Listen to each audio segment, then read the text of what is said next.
इंदिरा एकादशी व्रत कथा। धर्मराज युधिष्ठिर कहने लगे कि भगवान आश्विन ने कृष्णा पक्ष की एकादशी का क्या नाम है, उसकी विधि और फल क्या है, सो कृपा करके कहिए। श्री कृष्णा कहने लगे कि इस एकादशी के नाम इंदिरा एकादशी है। यह एकादशी पापों को नष्ट करने वाली और पितरों को अधोगति से मुक्ति दिलाने वाली है। हे राजन, ध्यान पूर्वक इसकी गाथा सुनो। इसके सुनने से मात्रा से बजैपे यज्ञ का फल प्राप्ति होता है। पहले सतयुग के समय में महिषीमती नाम की नगरी में इंद्रसेन नाम का एक प्रतापी राजा धर्म पूर्वक अपनी प्रजा का पालन करते हुए शासन करता था। वो राजा पुत्र पुत्र और धन धनाय से संपन्न था और विष्णु का परम भक्त था। एक दिन जब राजा सुख पूर्वक अपनी सभा में बैठा था तो आकाश मार्ग से देव ऋषि नारद उतर कर उसकी सभा में आए। राजा उनको देखते ही हाथ जोड़कर खड़ा हो गया और विधि पूर्वक आसन और अर्घ्य दिया। सुख से बैठकर मुनि ने राजा से पूछा कि हे राजन, तुम्हारे सातों अंग कुशल पूर्वक तो है, तुम्हारी बुद्धि धर्म में और तुम्हारा मन विष्णु भक्त में तो रहता है।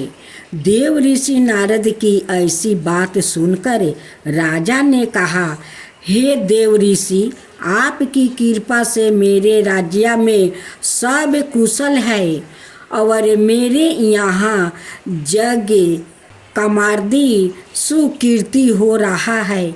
आप कृपा करके आपने आगमन का कारण कहिए। तब ऋषि कहने लगे, हे राजन, आप आश्चर्य देने वाले मेरे वचनों को सुनो। मैं एक समय ब्रह्म लोक से यम लोक को गया। वहाँ श्रद्धा पूर्वक यमराज ने पूजित होकर मैंने धर्मशील और सत्यवान धर्मराज की प्रशंसा की। उसी यमराज की सभा में महान ज्ञानी और धर्मात्मा तुम्हारे पिता को एकादशी का व्रत भंग होने के कारण देखा। उन्होंने जो संदेश दिया है सो मैं तुम्हें कहता हूँ। उन्होंने कहा है कि पूर्व जन्म में कोई विघ्न हो जाने के कारण मैं यमराज के निकट रह रहा हूँ। सो हे पुत्रा, यदि तुम आश्विन कृष्णा इंदिरा एकादशी का व्रत मेरे नियमित करो तो मुझको स्वर्ग की प्राप्ति हो सकती है। तब राजा कहने लगा कि हे देव ऋषि, आप इस व्रत की विधि मुझसे कहिए। नारद जी कहने लगे कि हे राजन, आश्विन माह की कृष्णा पक्ष की दशमी के दिन प्रातः काल श्रद्धा पूर्वक स्नादि से निमृत होकर पूर्ण दोपहर को भी नदी आदि में जाकर स्नान करे, फिर श्रद्धा पूर्वक पितरों का श्राद्ध करे और एक बार भोजन करे और भूमि पर शयन करे।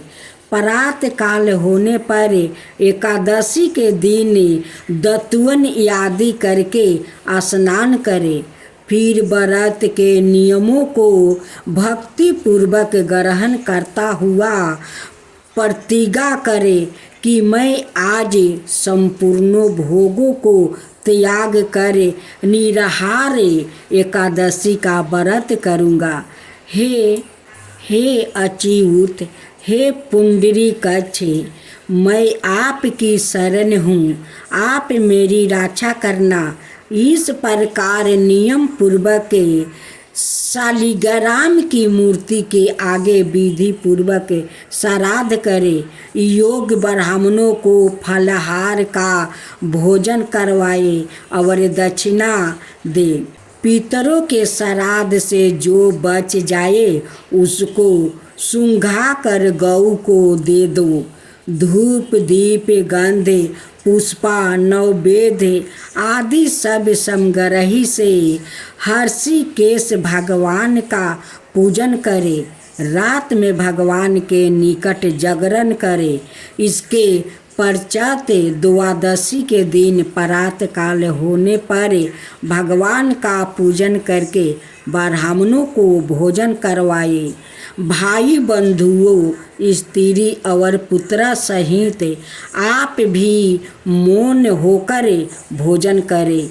नारद जी कहने लगे कि हे राजन, इस विधि से यदि तुम अलसाए रहित होकर इस एकादशी के व्रत को करोगे तो तुम्हारा पिता अवश्य ही स्वर्गलोक को जाएंगे। इस प्रकार उपदेश देकर नारद जी अंतर्ध्यान हो गए। नारद जी के कथन अनुसार राजा द्वारे अपने बंधुओं और दासों सहित व्रत करने से आकाश से पुष्प वर्षा हुई और उसे राजा का पिता गरुड़ पर चढ़कर विष्णु लोक को गया।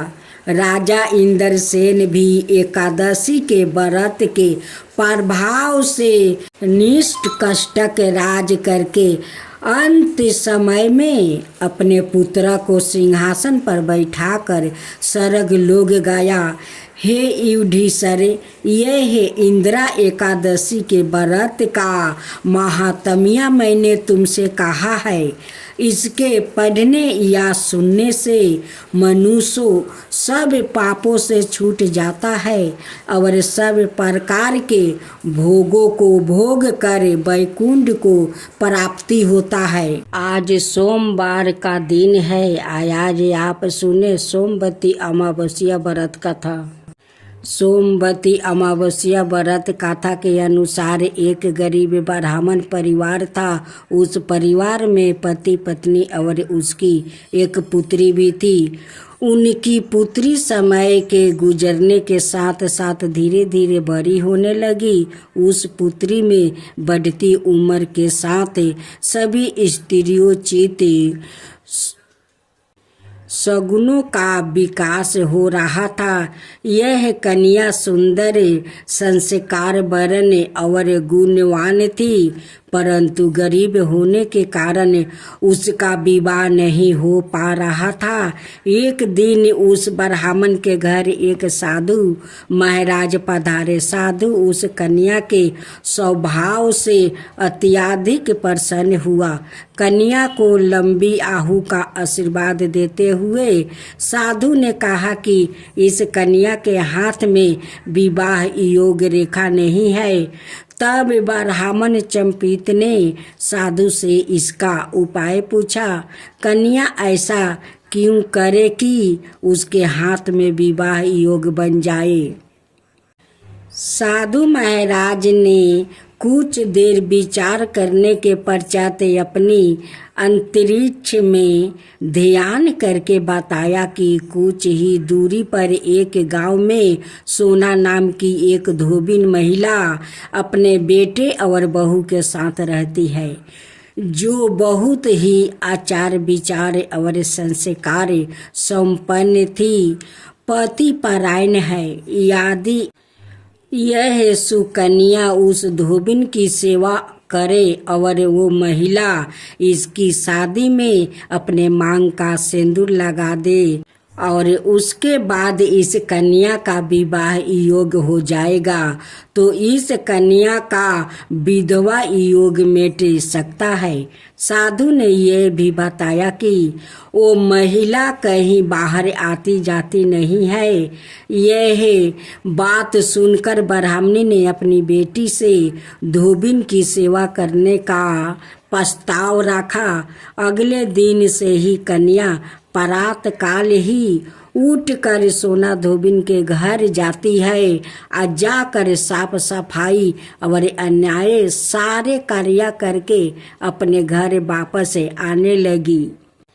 एक दिन सोना धोबिन अपनी बहू से पूछती है कि तुम तो सुबह ही उठकर सारे काम कर लेती हो और पता भी नहीं चलता है। बहू ने कहा, माँ जी, मैंने तो सोचा कि आप ही सुबह उठकर सारे काम खुद ही खत्म कर लेती हो। मैं तो देर से उठती हूँ। यह सब जानकर दोनों सास बहू घर की निगरानी करने लगी कि कौन है जो सुबह ही घर का सारा काम करके चली जाती है। कई दिनों के बाद धोबिन ने देखा कि एक कन्या मुंह के ढाक कर अंधेरे में घर में आती है और सारे काम करने के बाद चली जाती है। जब वो जाने लगी तो सोना धोबिन उसके पैरों पर गिर पड़ी। पूछने लगी कि आप कौन है और इस तरह छुप कर मेरे घर की सारे काम क्यों कर लेती हो। तब कन्या ने साधु द्वार कही गई सारी बात बताई। सोना धोबिन पति परायण थी और उसमें तेज था। वो तैयार हो गई। सोना धोबिन के पति थोड़ा अवस्था थे। उसने अपनी बहू से अपने लौटने आने तक घर पर ही रहने को कहा। सोना धोबिन ने जैसे ही अपने मांग का सिंदूर उस कन्या की मांग में लगाया, सोना धोबिन का पति मर गया। उसे इस बात का पता चल गया। वो घर से निर्जला ही चली थी, यह सोच कर कि रास्ते में कहीं पीपल का पेड़ मिलेगा तो उसे भौंरी देकर और उसकी परिक्रमा करके ही जल ग्रहण करेगी। उस दिन सोमवती अमावस्या थी। ब्राह्मण के घर मिले हुए पकवान की जगह उसने ईंट के टुकड़ों से 108 बार भौरी देकर 108 बार पीपल के पेड़ की परिक्रमा की और उसके बाद जल ग्रहण किया। ऐसे करते ही उसके पति के मृत्यु के शरीर में वापस जान आ गई। धोबिन का पति फिर से जीवित हो उठा। आज आप सुने सोमावती अमावस्या व्रत कथा। एक गरीब ब्राह्मण परिवार था। उस परिवार में पति पत्नी के अलावा एक पुत्री भी थी। वो पुत्री धीरे धीरे बड़ी होने लगी। उस पुत्री समय से बढ़ती गई। वो लड़की सुंदर थी, संस्कार संपन्न गुण की थी, किंतु गरीब होने के कारण उसका विवाह नहीं हो पा रहा था।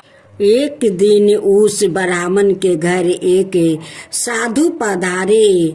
वो उस कन्या के स्वभाव से काफी प्रसन्न हुए। कन्या को लंबी आयु का आशीर्वाद देते हुए साधु ने कहा, इस कन्या के हथेली में विवाह योग रेखा नहीं है।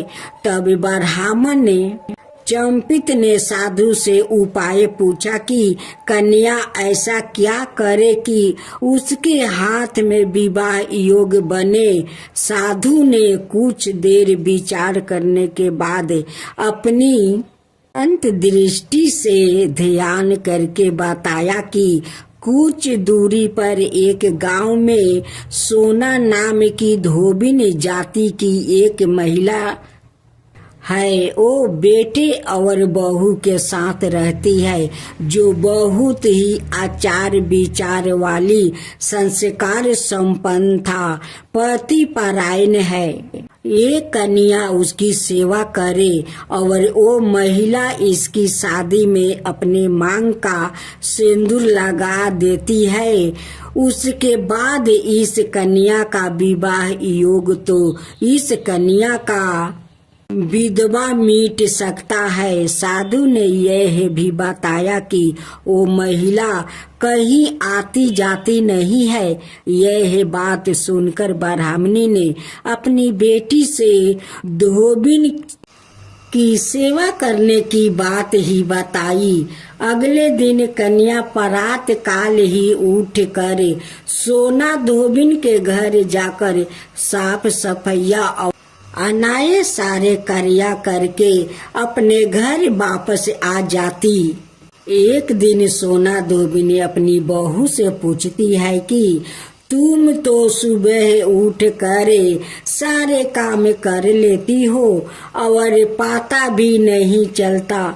बहू ने कहा, माँ जी, मैंने तो सोचा कि आप ही सुबह उठकर सारे काम खुद ही खत्म कर लेती हो। मैं तो देर से उठती हूँ। इस पर दोनों सास बहू निगरानी करने लगी कि कौन है जो सुबह ही घर का सारा काम करके चला जाता है। कई दिनों के बाद धोबिन ने देखा कि एक कन्या उधर घर में आती है और सारे काम करने के बाद चली जाती है। जब वो जाने लगी तो सोना धोबिन उसके पैरों पर गिर पड़ी, पूछने लगी कि आप कौन है और इस तरह छुप कर मेरे घर की काम क्यों करती हो। तब कन्या ने साधु द्वार कही गई सारी बात बताई। सोना धोबिन पति परायण थी, उसमें तेज था, वो तैयार हो गई। सोना धोबिन का पति का थोड़ा अवस्था खराब था। उसने अपनी बहू से अपने लौटने आने तक घर पर ही रहने को कहा। सोना धोबिन ने जैसे ही अपने मांग का सिंदूर उस कन्या की मांग में लगाया, उसका पति मर गया। उसे इस बात का पता चल गया। वो घर से निर्जल ही चली थी, यह सोच कर कि रास्ते में कहीं पीपल का पेड़ मिलेगा तो उसे भौंरी देकर और उसकी परिक्रमा करके ही जल ग्रहण करेगी। उस दिन सोमवती अमावस्या थी। ब्राह्मण के घर मिले पुए पकवान की जगह उसे ईंट के टुकड़ों से 108 बार भौंरी देकर 108 बार पीपल के पेड़ की परिक्रमा की और उसके बाद जल ग्रहण किया। ऐसे करते ही उसके पति के मुर्दा शरीर में वापस जाने आ गई। धोबिन सोना का पति वापस जीवित हो उठा।